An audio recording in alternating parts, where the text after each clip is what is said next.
Hello, I'm Sheriff Alfonso Williams with the Burke County Sheriff's Office, and it's a fairly solemn occasion that I come to you to talk about an incident that occurred on last evening or in the early morning hours today here in Burke County and the Bailey Road, Louisville area of Burke County, where Freddie Walker was involved in mental crisis that ultimately resulted in his death. And I want to start out by expressing our condolences to the Walker family. We're very sorry that you're in this hour of bereavement. We want you to know on behalf of the Burke County Sheriff's Office that we are very sorry for this unfortunate situation. All too often in this state and around the country, we have persons with mental health issues getting involved with the police. And it's very unfortunate that the police are asked to do more in the area of mental health, and we just don't have the requisite resources oftentimes to do that. So we extend our love and support to this family, and we ask that you allow us to do a very thorough and complete, unbiased investigation. We have called in the Columbia County Force Team. They are nationally recognized experts in the area of use of force investigations and law enforcement, and we trust that they will do an expedient job in getting this investigation done, and we will be very transparent and release all of the facts and details as soon as we can do that.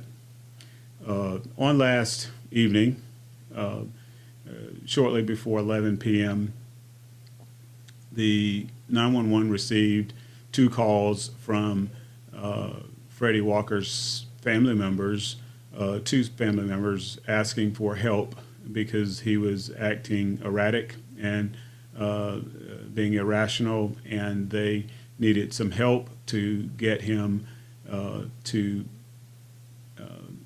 a medical facility that could help him with his meltdown. And the Burke County Emergency Management Agency responded and tried to assist the family. And the two family members and the two EMA personnel were not able to talk Mr. Walker into voluntarily complying and going with the family to the medical facility. Mr. Walker became actively aggressive with the family members and the Burke County EMA personnel. And so the EMA personnel called dispatch and requested the sheriff's office come to assist them. Two of our deputies arrived on Bailey Road to assist EMA and the family, and there were periods of active aggression towards the family, EMA, and the deputies, and there were periods of passive resistance, but often active resistance, which resulted in Mr. Walker being tased several times, and he went into cardiac arrest and succumbed to his injuries later at the hospital. We called in the Columbia County Use of Force team that I spoke about earlier. We're conducting an investigation, but preliminarily we have learned from the family that Mr. Walker suffered from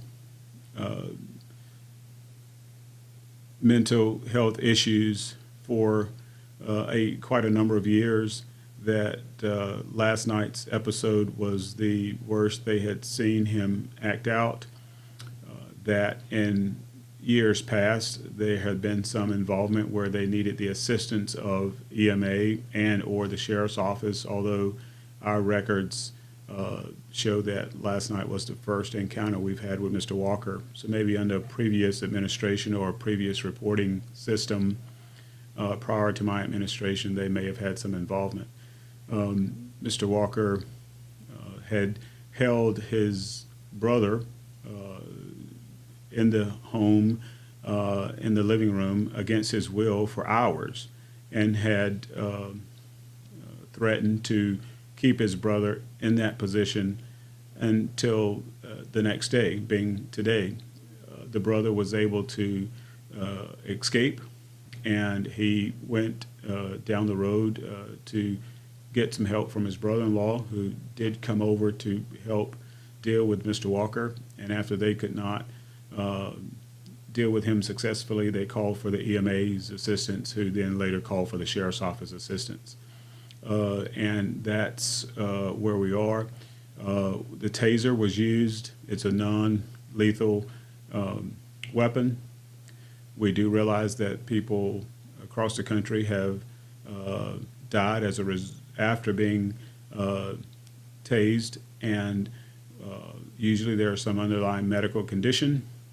Mr. Walker's body will go to the crime lab for an autopsy, and we'll await those results. And that is a part of the investigation. The officers have cooperated fully. The sheriff's office will continue to cooperate fully with the investigation. We will release the details as soon as the investigation is complete. We'll release the full body camera footage. The officers were, in fact, wearing their body cameras, and we will be as transparent as we can. We want the public to rest assured that we're going to be open and honest and transparent. We have this independent team that is doing the investigation, and that's where we are at this point. We just want to stress that this is a very unfortunate situation. We don't have any reason to believe that the officers violated the manufacturer's specifications with regard to the taser. We do not believe that the officers violated any laws, and we do not believe that the officers violated any policy. But the investigation will bear that all out. We really want to stress that we really need help around the state, around the country, with folks with mental health issues, and we're going to work to that end, continue to work to that end. We just got a grant where we're going to use counselors to work with our law enforcement to help mitigate mental health issues, and this further underscores the need to do that, and we have addressed that in a recent grant that we were awarded from the state for $1.3 million. We will come back to you when we know more. Our hearts and go out to the family. We want to just express our condolences, and we ask that you give us an opportunity to conduct a thorough sifting of the evidence, and we'll be back with the complete investigation when it's most appropriate to do so. Thank you.